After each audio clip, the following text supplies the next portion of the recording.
बिस्मिल्लाहिर्रहमानिर्रहीम। अस्सलाम वालेकुम बच्चों, क्या हाल है? माशाल्लाह। अच्छा, today we are going to discuss the latent heat of fusion. To start this lecture, we will perform an activity. Let's suppose we have some ice cubes. In these ice cubes,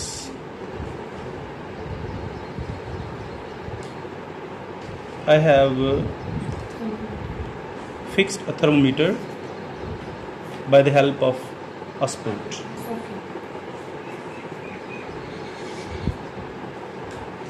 This system is mounted on the tripod stand beneath a burner is being fixed. अच्छा बच्चे, अब यहाँ थोड़ी सी मेरी बात गौर से सुननी है कि आपने ये जो आइस ली है, you have to take the mass of ice as unit mass. Mass will be equals to unit, that is it will be equals to 1 kg. Okay? Okay. अच्छा, when you heat these ice cubes, they are in the solid state. Yes. किस state में है ये? Solid state. जब आप उसे heat देंगे तो ये क्या होना शुरू हो जाएगा? मेल्ट होना शुरू हो जाएगा. ओके? तो वो टेम्परेचर जिस पे कोई सॉलिड मेल्ट होता है वो क्या कहलाता है? Liquid. ना दोबारा सुन लें गौर से मेरी बात. Temperature at which a solid starts to melt is called dash. क्या कहेंगे उसे? जो मेल्ट करने की तरफ जा रहा होता है. जिस टेम्परेचर पे कोई सॉलिड मेल्ट होना शुरू हो जाता है क्या कहलाता है? Melting point. Yes. ठीक है, क्या कहेंगे इसे? Melting point. Melting point. अच्छा, इसे मेल्टिंग पॉइंट भी कहते हैं और फ्यूजन पॉइंट भी कहते हैं, क्योंकि फ्यूजन का मतलब भी मेल्ट होना ही है.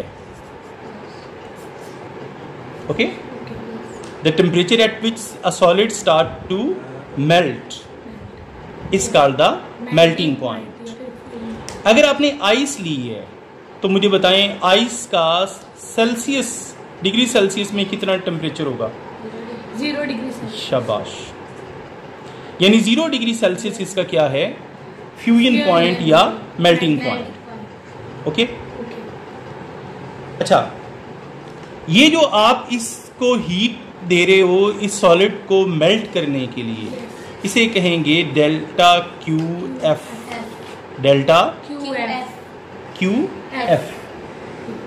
फिर जितनी हीट ये एब्जॉर्ब करके मेल्ट हो जाएगा उसे कहेंगे latent heat of fusion of ice, HF. क्या नाम देंगे? HF. ओके? और इसका मैस क्या है? M. तो मैं आपको जरा थोड़ा सा ये बताने की तरफ जा रहा हूं कि जो फ्यूजन पॉइंट है या मेल्टिंग पॉइंट, उसका रिवर्स क्या होता है?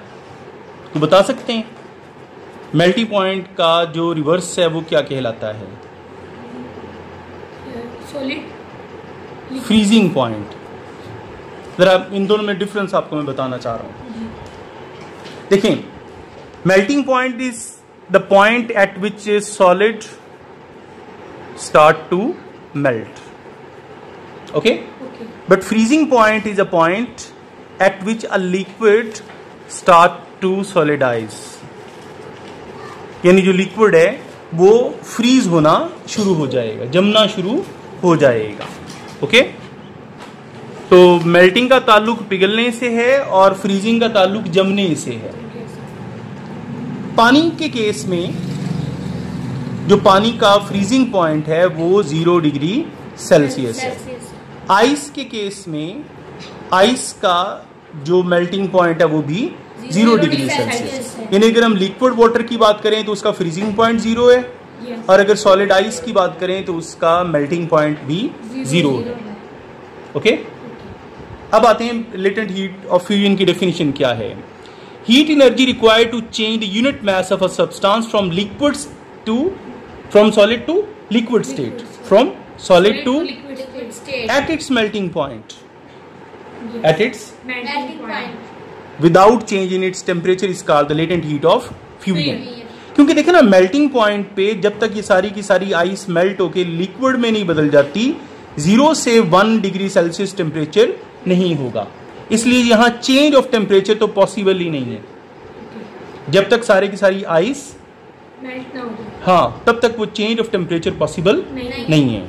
Okay, so heat energy required to change unit mass of a substance from solid to liquid state at its melting point without change in its temperature.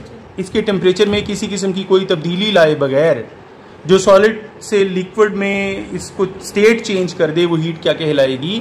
Latent heat of fusion. नाम देंगे उसे HF का, and it is equal to the quotient of delta QF divided by the mass of the body. Okay? Okay M इधर जाके क्या हो जाएगा? Multiply. Multiply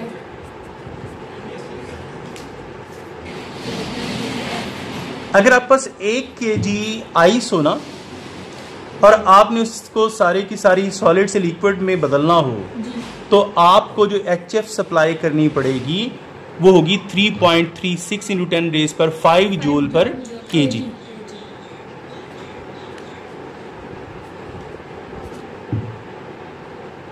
okay, यानी ये जो आपके पास HF है ये टेक्निकली 1 kg के हवाले से है, ये कांस्टेंट होगी बर्फ के केस में. डन. डन. ओके बेटा, ओके, अल्लाह हाफिज.